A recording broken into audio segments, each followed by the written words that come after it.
जय हिंद क्लास। मेरा नाम पुरुषोत्तम कुमार है और आज हम घटना चक्र का, ठीक है, घटना चक्र में हम आधुनिक भारतीय इतिहास पढ़ रहे हैं और आधुनिक भारतीय इतिहास के अंतर्गत हम पढ़ रहे हैं यूरोपीय कंपनियों का आगमन। ठीक है, इसका मैंने एक सीरीज चला रखा है, पूरा एक सीरीज चला रखा है जिसमें हमने 46 क्वेश्चन तक कंप्लीट कर दिया है। आज 47 से लेके 57 क्वेश्चन तक आज हम पूरा कंप्लीट करेंगे। आज यूरोपीय कंपनियों का आगमन का जितने क्वेश्चन आपके घटना चक्र में थे वो आज कंप्लीट हो जाएगा। ठीक है, फिर बिना समय लॉस किए हुए शुरुआत करते हैं। तो लेट्स बिगिन। ठीक है, 47 क्वेश्चन है। 47 क्वेश्चन क्या है कि फ्रांसीसी दक्कन में शक्ति आंदोलन स्थापित करने में असफल रहे क्योंकि पहला, ठीक है, पहला ए क्या है, कथन है डुप्ले सक्षम सेनापति नहीं था। बी ऑप्शन है अंग्रेजों की फौज शक्तिशाली थी और सी ऑप्शन है भारतीय लोग फ्रांसीसियों को पसंद नहीं करते थे और डी है पांडिचेरी सामरिक केंद्र था। ठीक है, तो अब इसमें आपको आंसर बताना है कि फ्रांसीसी दक्कन में शक्ति आंदोलन स्थापित करने में असफल रहे क्योंकि अंग्रेजों की फौज शक्तिशाली थी। क्या थी? अंग्रेजों की फौज शक्तिशाली थी। तो ऑप्शन बी सही हो जाएगा। ठीक है, चलो 48 क्वेश्चन क्या है? 48 क्वेश्चन देखिए, निम्न यूरोपीय शक्तियों ने भारतीय व्यापार में समय समय पर प्रवेश किया। ठीक है, समय समय पे प्रवेश किया। पहला अंग्रेज, दूसरा डच, तीसरा फ्रांसीसी, चौथा पुर्तगाली। अब इस कूट में से आपको यह बताना है कि कौन कौन से यूरोपीय शक्तियों ने भारतीय व्यापार में यहां पे प्रवेश किया है, भारत में प्रवेश किया है। कूट क्या है? 1 2 3 4 और बी क्या है? 4 2 1 3, सी क्या है? 3 4 2 1, ऑप्शन डी है 2 3 4 1। तो देखिए, सबसे पहले यहां पे अंग्रेज, डच, फ्रांसीसी और पुर्तगाली में सबसे पहले भारत में प्रवेश किया था तो पुर्तगाली किया था, तो 4 हो गया। उसके बाद कौन किया था? उसके बाद डच किया था। ठीक है, ये फर्स्ट, ये सेकंड और उसके बाद अंग्रेज किए थे और उसके बाद फ्रांसीसी किए थे। ये आपको क्रम याद रखना पड़ेगा। सबसे पहले पुर्तगाली, उसके बाद डच, उसके बाद अंग्रेज, उसके बाद फ्रांसीसी। तो 4 2 1 3, तो 4 2 1 3 हम देखेंगे किस कूट में है। तो 4 3 1 3, 4 2 1 3 कूट जो है ऑप्शन बी में है, तो बी इसका ऑप्शन सही हो जाएगा। ठीक है जी, चलो 49 क्वेश्चन क्या है? 49 क्वेश्चन है कि सूची फर्स्ट को सूची सेकंड के साथ सुमेलित कीजिए तथा सूचियों के अंत में दिए गए कूट से सही उत्तर चुनिए। ठीक है, सूची फर्स्ट है पांडिचेरी, गोवा, ट्रांकेवार और डी मद्रास। सूची सेकंड में Dutch, French, Portuguese, Danish, oblique मतलब ब्रैकेट में डेन है। तो अब इसमें देखेंगे कि इसको सुमेलित करेंगे, तो सुमेलित करेंगे तो क्या होगा, देखिएगा। जो पौंडीचेरी है, पौंडीचेरी किससे? फ्रेंच से। ठीक है, पौंडीचेरी सूची सेकंड में फ्रेंच से और गोवा किस में हो जाएगा?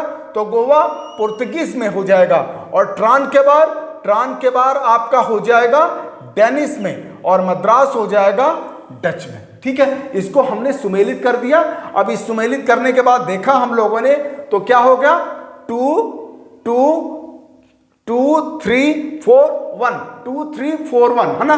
2 3 4 1 जो आपका ऑप्शन बी जो है वो ऑप्शन ए जो है वो सही हो जाएगा। ठीक है, 2 3 4 1, तो ऑप्शन ए सही हो जाएगा। ठीक है, ये आपको कूट करने के लिए दिया हुआ है। ठीक है ना, इस तरह आपको कूट देके और आपको क्वेश्चन आंसर पूछता है, तो ये चीज ध्यान रखिएगा। ठीक, चलो 50वां क्वेश्चन क्या है? उस क्षेत्र की पहचान करें जहां से यूरोप वासियों को सर्वोत्तम सोरा और अफीम प्राप्त होता था। कहां से प्राप्त होता था? ऑप्शन ए है बिहार, ऑप्शन बी है गुजरात, ऑप्शन सी है बंगाल, ऑप्शन डी है मद्रास। तो ये सबको मालूम होना चाहिए कि जहां से यूरोप वासियों को सर्वोत्तम सोरा और अफीम प्राप्त होता था, वो क्या था?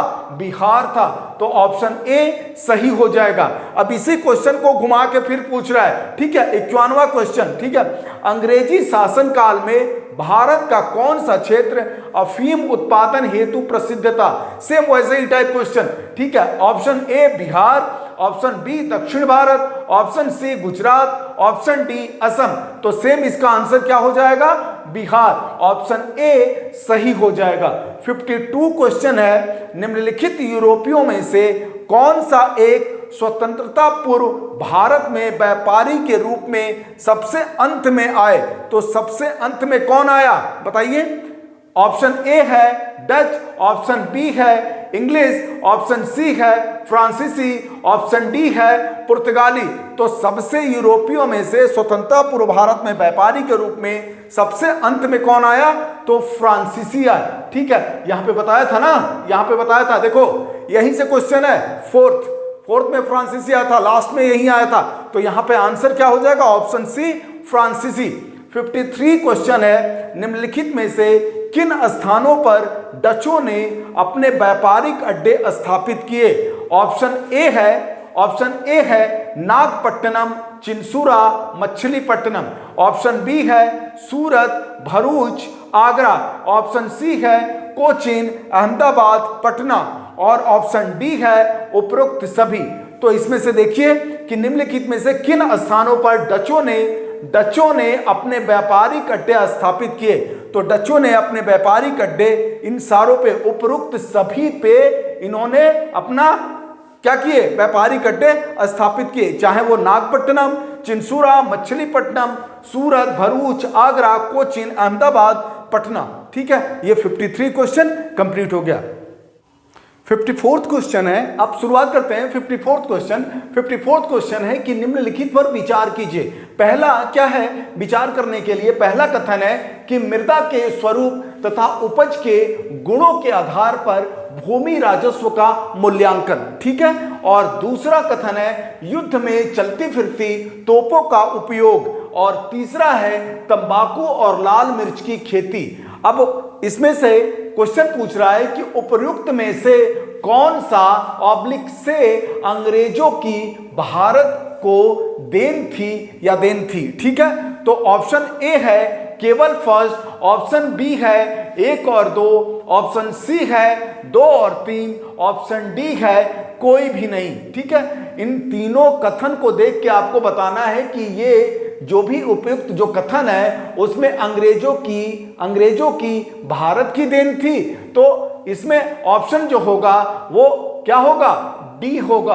ऑप्शन डी सही हो जाएगा, कोई भी नहीं। इन सब चीजों में मृदा के स्वरूप तथा उपज के गुणों के आधार पर भूमि राजस्व का मूल्यांकन अंग्रेजों से पहले शेरशाह सूरी तथा अकबर के द्वारा किया जाता था। कौन सा? मृदा के स्वरूप तथा उपज के गुणों के आधार पर भूमि राजस्व का मूल्यांकन, ठीक है। तो ये होगा नहीं, इसमें अंग्रेजों का तो कुछ देन था ही नहीं। अब दूसरा है कि युद्ध में चलती फिरती तोपों का उपयोग मुगल काल में ही होता था, ठीक है। युद्ध में चलती फिरती तोपों का उपयोग मुगल काल में ही होता था। अब यह है कि तंबाकू और लाल मिर्च की खेती किसकी देन थी? तो ये पुर्तगालियों की देन थी। इसमें कोई अंग्रेजों का इसमें कोई लेन देन कुछ है ही नहीं। तो इस वजह से ऑप्शन डी सही हो जाएगा, कोई भी नहीं, ठीक है। 55th क्वेश्चन है, किसने ईस्ट इंडिया कंपनी के बारे में यह टिप्पणी की कि कंपनी एक असंगति है, परंतु यह उस व्यवस्था का भाग है जहां सब कुछ ही असंगत है? ये कथन है ना, ये टिप्पणी कहा था। किसने कहा था भाई? ऑप्शन ए है वॉरेन हेस्टिंग्स, ऑप्शन बी है टीबी मैकाले, ऑप्शन सी है लॉर्ड क्लाइव, ऑप्शन डी है हेनरी डुडास, ठीक है। तो इसको बताइए कौन कहा था? तो इसको कहा था टीबी मैकाले ने। टीबी मैकाले ने यह टिप्पणी की थी कि कंपनी एक असंगति है। ईस्ट इंडिया कंपनी के बारे में इन्होंने बोला था कि कंपनी एक असंगति है, परंतु यह उस व्यवस्था का भाग है जहां सब कुछ ही असंगत है, ठीक है। तो कौन बोला था? टीबी मैकाले जी ने बोला था, ठीक है। 56 क्वेश्चन है, एक्स लॉ सॉपेल 1748 की संधि के संदर्भ में निम्नलिखित कथनों में से कौन सा या से सही है या है। ठीक है, तो प्रथम कर्नाटक युद्ध की समाप्ति। ठीक है, दूसरा क्या है, अंग्रेजों को मद्रास पुनः प्राप्त हुआ। ठीक है, अब इसमें से जो एक्स लॉ सॉपेल 1748 की संधि के संदर्भ में इन कथनों में से कौन सा सही है। ठीक है, तो फर्स्ट है केवल एक, बी है केवल दो, ऑप्शन सी है एक और दोनों, और डी है न तो एक नहीं दो। तो इसमें एक्स लॉ सॉपेल 1748 की संधि के संदर्भ में जो ये कथन दिया गया है वो दोनों सही है।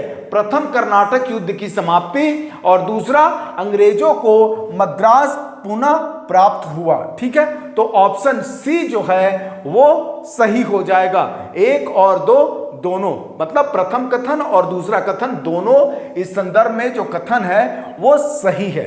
ठीक है, 57वां क्वेश्चन है, भारत में अंग्रेजों की सफलता तथा फ्रांसीसियों की असफलता के कारण के संदर्भ में निम्न कथनों में से कौन सा सही है या कौन से सही हैं। तो पहला ऑप्शन है अंग्रेजों को बंगाल विजय से अपार धन एवं जनशक्ति का मिलना। ठीक है, ऑप्शन बी है, दूसरा है अंग्रेजों को बेहतर नौसैनिक ताकत। अब इसमें कूट दिया गया है, ये कथन दिया गया है, तो इसमें आपको बताना है कि भैया इन दोनों में से कौन सा सही है। तो नीचे दिए गए कूट में से सही उत्तर का चयन कीजिए। कूट कूट ए है केवल फर्स्ट कथन सही है, बी है केवल दो सही है, सी है दोनों एक तथा दो सही है, ऑप्शन डी है न तो एक और न ही दो। तो इसमें भारत में अंग्रेजों की सफलता तथा फ्रांसीसियों की असफलता के कारण के संदर्भ में जो कथन दिया गया है ये दोनों सही है। अंग्रेजों को बंगाल विजय से अपार धन एवं जनशक्ति का मिलना ये भी सही है, और अंग्रेजों की बेहतर नौसैनिक ताकत थी ये भी सही है। तो कौन सा ऑप्शन सही हो जाएगा, ऑप्शन सी सही हो जाएगा। दोनों एक तथा दो, एक और दो दोनों कथन सही हो जाएगा। तो आज हम लोग ने घटना चक्र के पूर्वालोकन में आधुनिक भारतीय इतिहास के अंतर्गत हमने क्या पढ़ा था, यूरोपीय कंपनियों का आगमन पढ़ा था। उसके सारे क्वेश्चन 57 क्वेश्चन थे, 57 क्वेश्चन मैंने कंप्लीट करा दिया है। अब नेक्स्ट चैप्टर अगले वीडियो में बनाया जाएगा जिसके ऊपर जितने सारे क्वेश्चन रहेंगे उसको सॉल्व किया जाएगा। ठीक है, उम्मीद कर रहा हूं कि आपको अच्छा लग रहा होगा। और हाँ, पढ़ते रहिए, रिवीजन करते रहिए, रिवीजन करेंगे इसमें से क्वेश्चन आएगा ही आएगा, डेड एंड श्योर आएगा। 50 to 60% हर वीडियो में मैं बता रहा हूं आपको, 50 to 60% यहीं से क्वेश्चन आते हैं। And don't wait for vacancy कि वैकेंसी कब आएगा कब आएगा। अरे यार, इतने मैच्योर बनो, जब भी आएगा। मैंने बोला है ना, एक वीडियो बनाया है ना कि जुलाई के फर्स्ट वीक में आएगा भाई, तुम देखना तुम, आएगा ही आएगा। मैं इसी के ऊपर वीडियो बना के नहीं डालना चाहता, मैं चाहता हूं तुम बस स्टडी करते रहो, पढ़ते रहो यहीं से, क्योंकि टाइम नहीं देता है। ओनली 50 डेज में इलाहाबाद हाईकोर्ट आरओ एग्जाम ले लेगा, फिर समय नहीं बचेगा इन सब चीजों को प्रैक्टिस करने के लिए। घटना चक्र कम से कम 4 बार आपको रिवीजन करना है, तभी क्वेश्चन आएंगे, नहीं तो दिक्कत होगा। ठीक है, चलो फिर भाई, मेरा काम है समझाना, आपका काम है करना। नहीं काम करोगे तो पछताओगे, मैं बता रहा हूं। चलो फिर, थैंक यू सो मच, जय हिंद।